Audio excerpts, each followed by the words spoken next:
Have you ever wondered why some days you're absolutely on fire and other days you just feel like shit?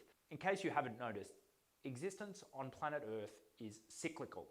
The sun rises every morning telling you to go forth and do stuff. At night, sun goes down, moon comes up telling you what? Go to bed, come back inside, sleep, rest, allow consciousness to dissolve. Hatha Yoga is the ancient art, craft, and science of understanding how your mind, body, and soul are interwoven with the fabric of nature and the fabric of experience itself. In this video, I'm going to share with you the impact that the moon has on you, whether or not you believe in it or not. Hey, welcome back to the channel. I'm David Wegman, former Special Forces sniper turned meditator and yogin. I'm also the director of Kailash Ashram, a traditional meditation and yoga retreat here in the mountains in Australia, where we share life-changing retreats to help you restore a happy, healthy inner connection to your soul. So the video I've got for you today is taken from a live recording of our weekly question and answer session. The question that we were tackling tonight is, what on earth does the moon have to do with Hatha Yoga? Now, Hatha is a Sanskrit word and it's composed of two sounds, ha and ta. Ha is sun, ta is moon. Okay, so right in the name of Hatha Yoga, the moon is given an equal footing with the sun. Now, as you begin to understand the secrets of the fluctuation and changes and cycle of the moon upon this yogic path, you can begin to understand why it is on some days you maybe fall into certain traps or patterns. On other days, your bliss comes easily to you. Okay, so Hatha Yoga is a traditional art and science that will help you live in full alignment with the sun, the moon, the stars, the heaven, the body, and the elements. There's only one energy, that's the energy of life. But that energy of life comes to us in myriad ways, and one of the key influences of a yogic practice is the placement of the energy of the moon throughout the body in any given month. And as we all know, the moon follows that 29 and a half or thereabout day rhythm. And what the yogins in the Nath tradition worked out, so this is an ancient tradition, modern incarnation of that tradition is about 1,000 years old, with its roots much deeper into the Pashupata Tantrikas. And so that's, ancient Mohenjo-Daro, 5,000 plus years.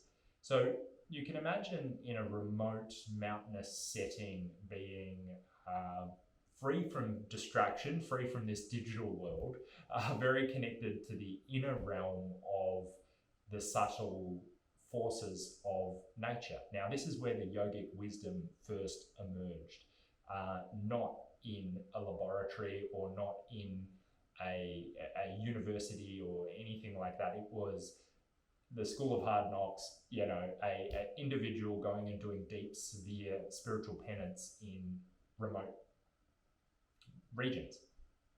And so when you're free from these distractions of the comings and goings of everyday life, the ancients began to, I presume, I wasn't there in this body, so I can't say for sure, but it would seem that the texts that survive from this period and the traditions that exist that have come forward into the modern era that have got their roots in these times indicate a deep synthesis and communion with nature on a level where I feel like the modern mind and the modern temperament just can't grasp how deeply tied into that relationship with nature the ancients were. So, I've taken myself to plenty of mountaintops over my life, whether it was with the army or hiking and mountaineering and that kind of thing.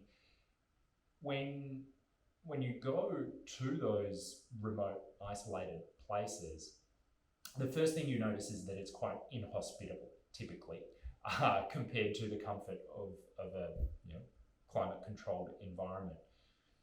Once you begin to make inroads into adapting to those climatic challenges, and you're bolstered by practices that diminish body consciousness, you're resting with pure consciousness inside of you, the rhythm of nature begins to reveal and manifest itself to you. That's what I would imagine has happened.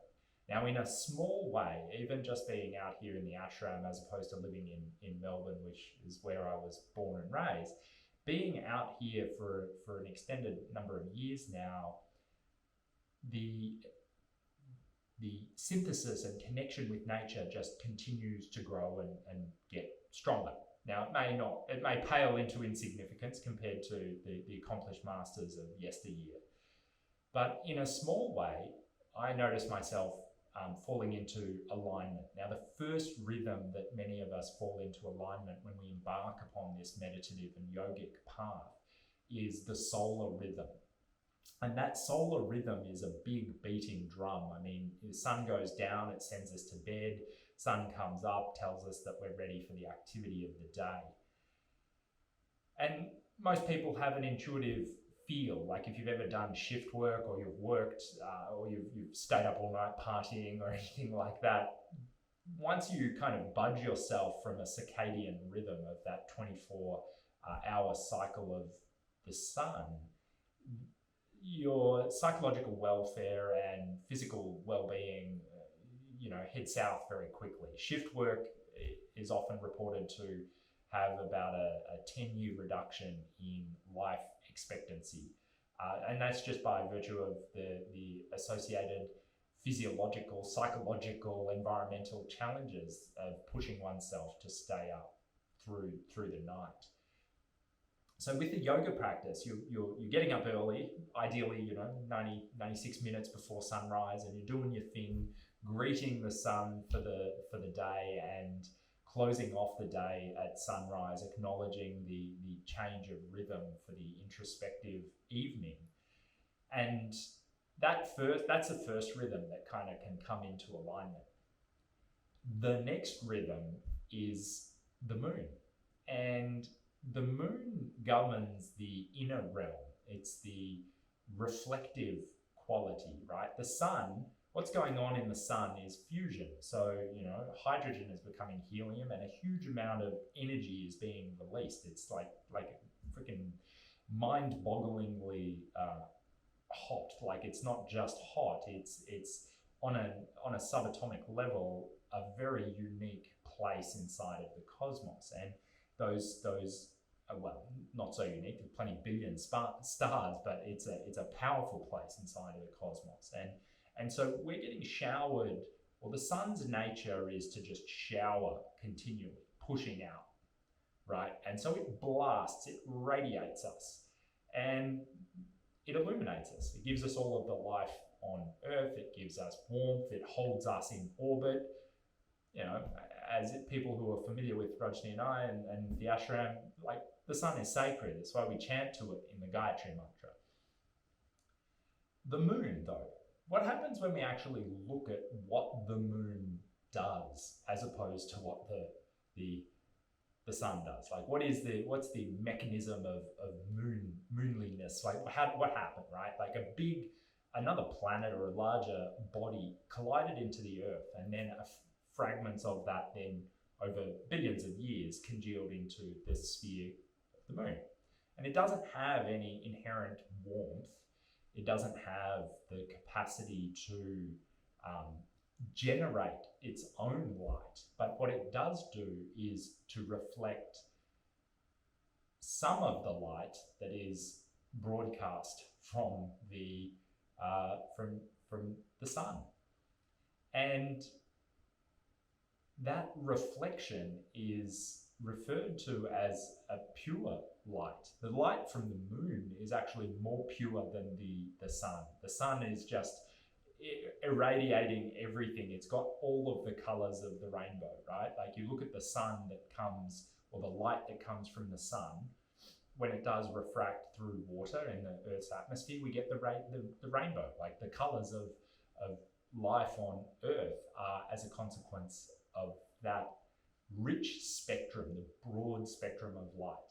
Now, the moon begins to reflect anyone who's spent time outside at night for a prolonged period. On a full moon night, you can almost make out color if it's at its brightest, almost, but not really. It's just not the same thing. Even if you can read and see your way around, you can't really differentiate so much color. And so, what do we have to learn from these heavenly bodies? Now, the ancients obviously had prolonged period to sit there and reflect upon, to absorb the direct experience. Modern man, modern woman, modern beings, I want to learn something about the moon. And it's like, Wikipedia, the moon, it's like, tell me what the circumference is. Tell me, like what the gravity is, or, the distance from Earth, and all of these kind of, in the army, we would talk about it as tabulated data. It's like tables of data. Yes, I'm just going to memorize all this stuff and then I know what the moon is. Well, the yogic proposition is to just go and immerse yourself in the connection with the thing itself and let it reveal to you what you need to learn.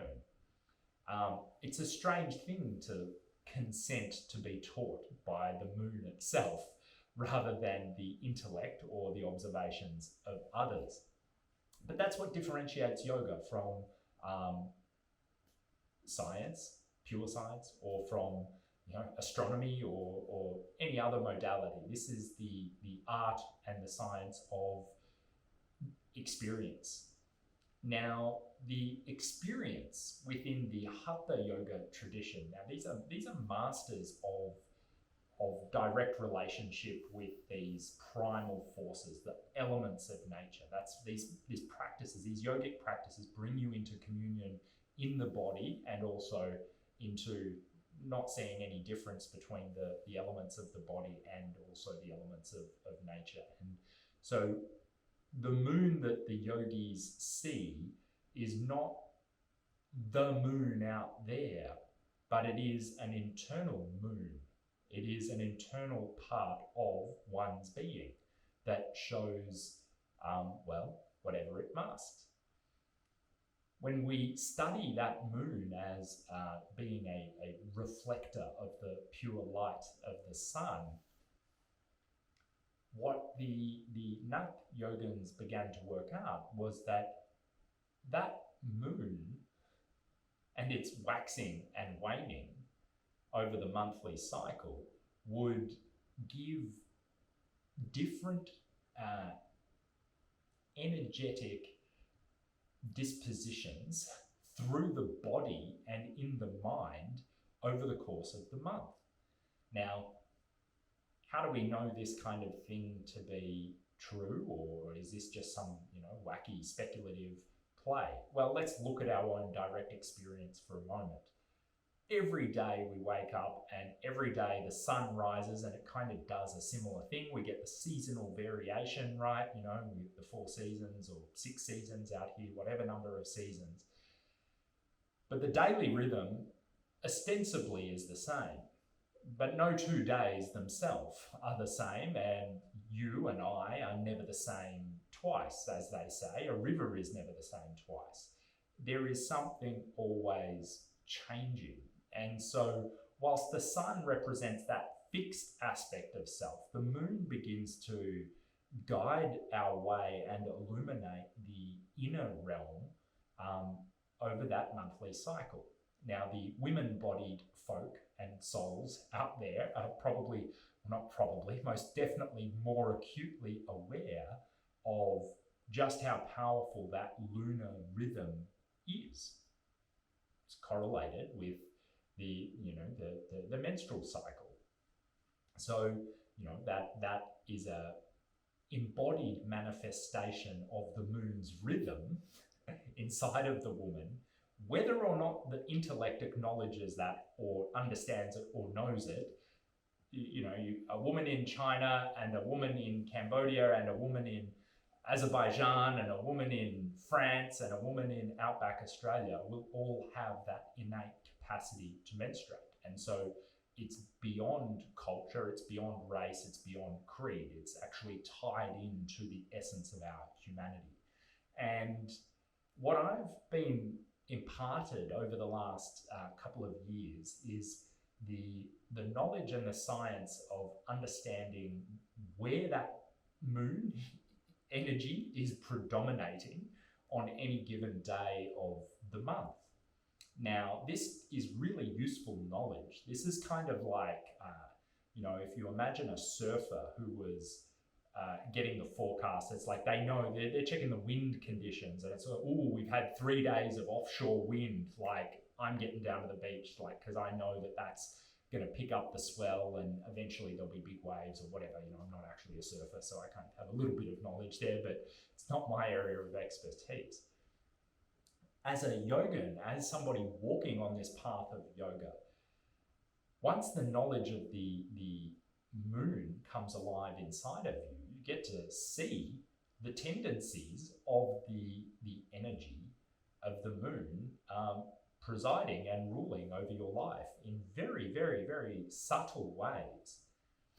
Now, the location of the moon is actually up here, it's in the mind. So the moon governs, or the activities of the moon can be perceived by the changeable nature of the mind. For instance, and so there is also a corresponding physical placement, right from the tips of the toes on new moon through to the top of the head on full moon. And today, the moon energy was in the tip of the tongue, which is great. It means that certain activities, there's a natural sort of juice. If you are engaged in these yogic activities, there's a natural juice to help you do what it is that, then the moon energy is in the tongue. But what's the tongue great for? The tongue is also an organ of action for the throat chakra. So it's how we communicate and express ourselves. It's also the organ of perception. It's the way that we perceive the water element, again related to the moon. But that's second chakra, so taste. Now, what I've noticed over a couple of years of just not carefully, but kind of peripherally just watching, okay, how's my daily activity when the moon is in this particular place? I watch. Life sends me very interesting opportunities to speak or be quiet on these days where the moon energy is in the tongue. And I must admit, sometimes I get caught by that energy and I will give somebody way too much, maybe a verbal lashing. It's like, holy moly, where did that come from today? Why is this all coming out today? Well, if you have that knowledge of the adharas, so adhara means location or placement, that's the moon is in that place, the adhara of the tip of the tongue. Okay, wow, this is the trap. This is the pothole in the road in front of me today. If I fall into that, I'm going to make life more difficult for myself instead of more peaceful and easier for myself. And so the moon energy being in the tongue, in the past I've got, I feel it a little bit physiologically sometimes, but I typically feel it with an accompanying impulse or urge to tell someone something in a very direct manner, and it may or may not be correct. The energy just wants to go out. And today I was actually given a few tests by this fine universe and by God, and I paid attention. I knew where the moon energy was, and I sat back and I looked at my pattern, and I looked at my history of blowing up and maybe giving people a piece of my mind too freely. And today I didn't take the bait, and so it was a very, very small win to bite my tongue twice. And on both things that I bit my tongue over, it actually turned out that had I jumped down the throat of the person in front of me, or at the end of the keyboard or whatever, I would have been wrong. I got proven to be wrong in this circumstance, as in the situation transpired and my initial assumption was not correct. So I learned something. I really took to heart that knowledge of these elements in the body, the knowledge of the placement of the moon inside of the body.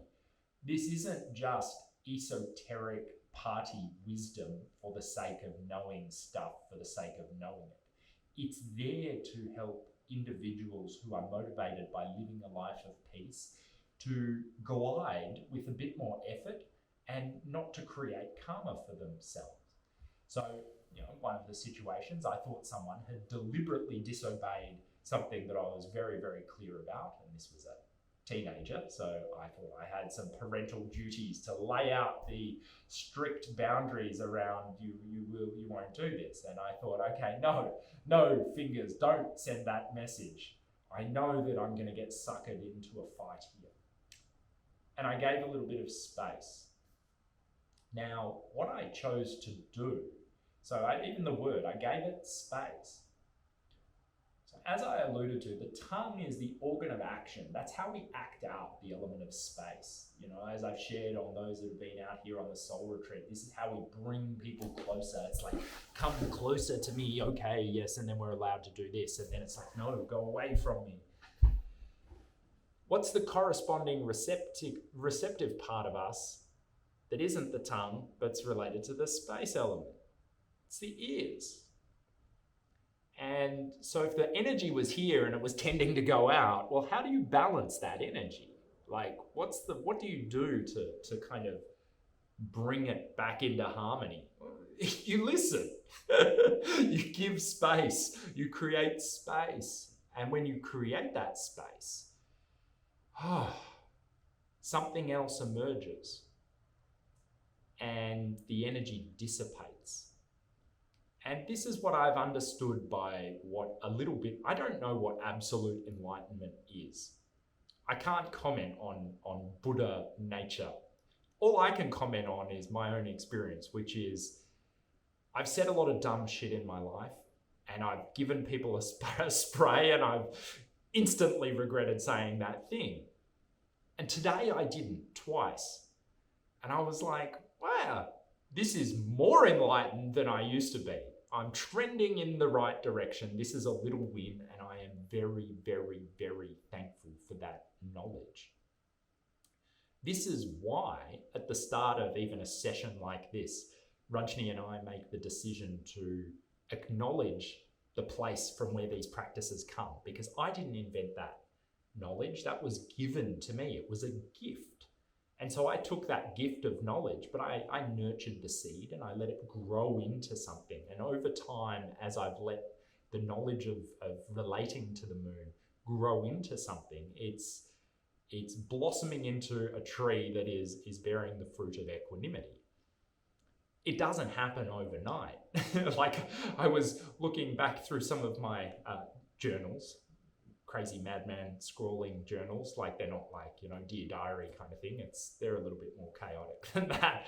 And I flipped it through to a page from a good couple of years ago now, and I could see that like I was working with this stuff, and it came in like a tidal wave of information, and I'm like, well, what do you do? Do you just memorize this stuff? It's like, no, you don't just try and like force yourself to memorize a bunch of Sanskrit words, and each place in the body has a deity as well, and you could go and force yourself to learn all of the technical aspect of it. That's one thing. You have some party tricks if you're into the yoga scene, because you can wow people with like kind of different fancy names and all intellectual kind of knowledge. What's way more important is to understand how it applies in daily application. Now, for many of you, we've given the Samarpan Dhyan practice, the meditation, surrender, letting go. It's about as simple as it gets. In fact, I would say that me not berating someone with my tongue is in essence samatha. Like, it's an act of surrender, which is why we give you that one first. I'm not going to give you like 16 different things to do at different energies of the moon, and you're going to have to work out where the moon is, and you're going to have to sit up all night looking at the thing and kind of crying to it. No. We give you one tool because, surprise, surprise, it works at all of those stations. In fact, when the moon energy is at the top of the head, that's when you don't even need to do anything. You don't need to do anything anyway when you're doing this practice of meditation, but the natural tendency on that full moon is to drift into the meditation. Floating leap is the name of the energy, or the description of the energy once it's at that position. And one can drift off quite comfortably. Other areas, there's a bit of work going on. Now, the great thing about the science of the Adharas is that there's, we've got four fingers and 4 toes, and a thumb is not a toe, and a thumb is not a finger, and big toes aren't toes. So we've got 16. So even in the body, we've got 16 digits, and there are 16 digits of the Adhara, 16 moon digits that we work with. Although we don't work with, we witness, we observe, we bring ourselves into alignment with that larger cosmic rhythm. Now, anyone who has danced knows that jiving with the rhythm, going with the music, feeling that, you don't need words. It's like, oh, I'm having a good time dancing is like, yeah, well, whatever, those are words. They're not really that useful. The felt experience of that dance in the cyclical rhythm of the music is what creates the inner feeling of joy, of bliss, of equanimity, of life. That rhythm of the moon is going on. The rhythm of the sun is going on. The rhythm of all of the other subtle planets is going on, whether or not we are conscious of it or not. Yoga is very much that art and science of bringing yourself into the alignment with those larger forces. As one of my climbing instructors remarked to me when I was learning to rock climb, don't fuck with gravity. It was a really blunt message, but it's like, yeah, gravity, the earth element, like you're not going to win. Like, I don't think yoga is going to cultivate the ability for you to just like jump off a cliff and fly through space.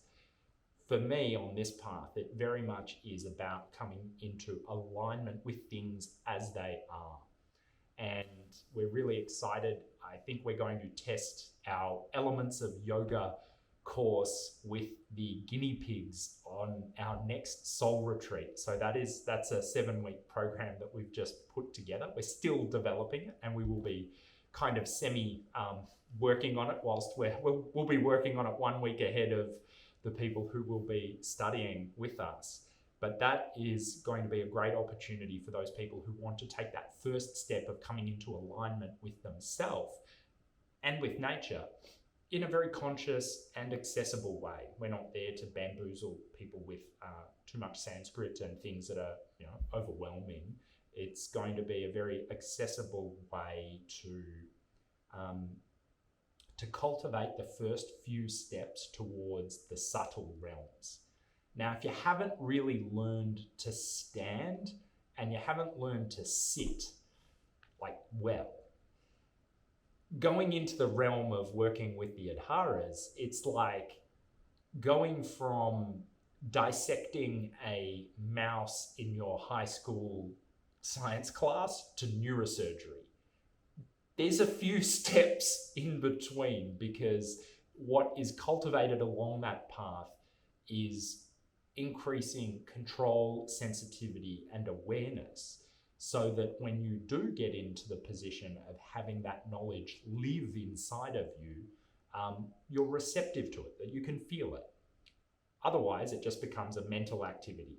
And yoga certainly isn't an imposed mind-based activity. It's something that lives through the body, it lives through our experience. So if you are interested in actually going one day deeper into the Adharas, my suggestion is to definitely do the grunt work with the Hatha Yoga path.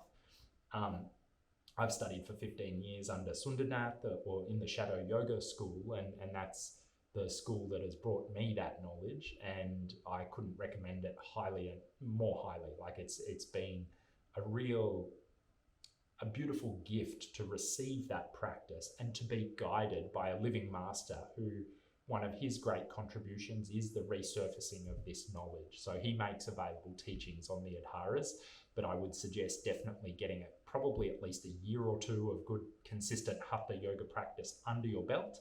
And then if you're keen to go further with that, then to allow it to unfurl, to flower from within when the time is right. As they say, when the student is ready, the teacher will come.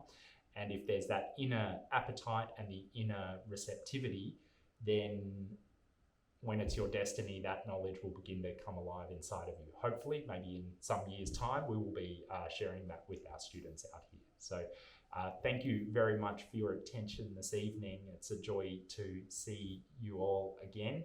Hi to everybody who's catching this on our YouTube, which we're going to be putting a fair bit of effort into over the next year. We're going to go big on YouTube. We're going to try and actually get consistent and put some good stuff out there, share some of this knowledge with the big wide world. So joy to connect. It's time for meditation. Now, as a quick aside, if you have never meditated before and you're interested in getting started, what I suggest you do is stop this video now, check out in our description a link to 7 Weeks to the Soul. Now that is a $7, yes, $7, a 45-day meditation, 7-week meditation challenge that will get you started with this ancient Himalayan meditation practice immediately. So all you need to do is click on that link below, fill in your details, and you'll get access to a members area where you'll have instruction and guidance, as well as a really beautiful way to keep a record of your experience. Okay, so if you are new to meditation, make sure you check out 7 Weeks for the Soul. If you are a member of our Kailash Ashram community, or you are familiar with the Himalayan meditation practice, please continue on and enjoy your meditation. Have a lovely meditation. And if you've got any questions that arise throughout the week, please feel free to email them along or shoot them along to Rajni and I, and we can speak to any of the topics around the path of meditation and yoga. So thank you very much. We'll have a silent goodbye. If you would like to find a comfortable seated position, maybe dim your lights or close your eyes or whatever it is that you do, you find your comfortable, happy spot.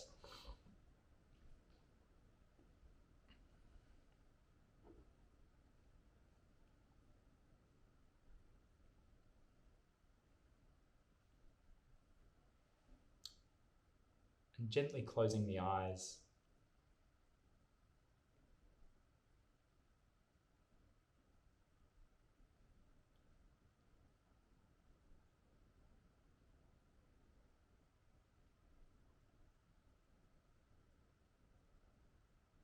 Allowing your body, mind, and speech to be still, returning to their natural rhythm.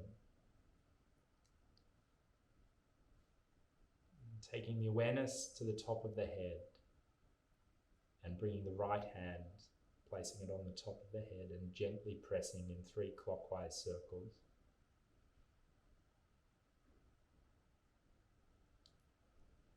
Keeping the awareness on the top of the head.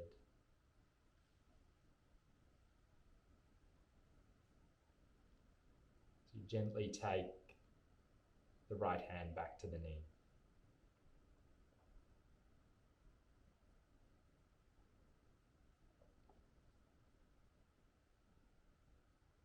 I am a holy soul.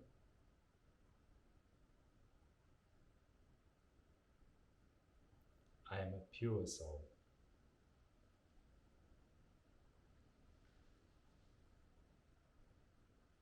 I am a holy holy soul.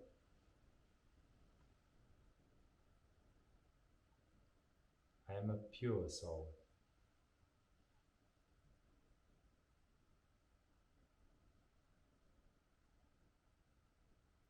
I am a holy soul. I am a pure soul.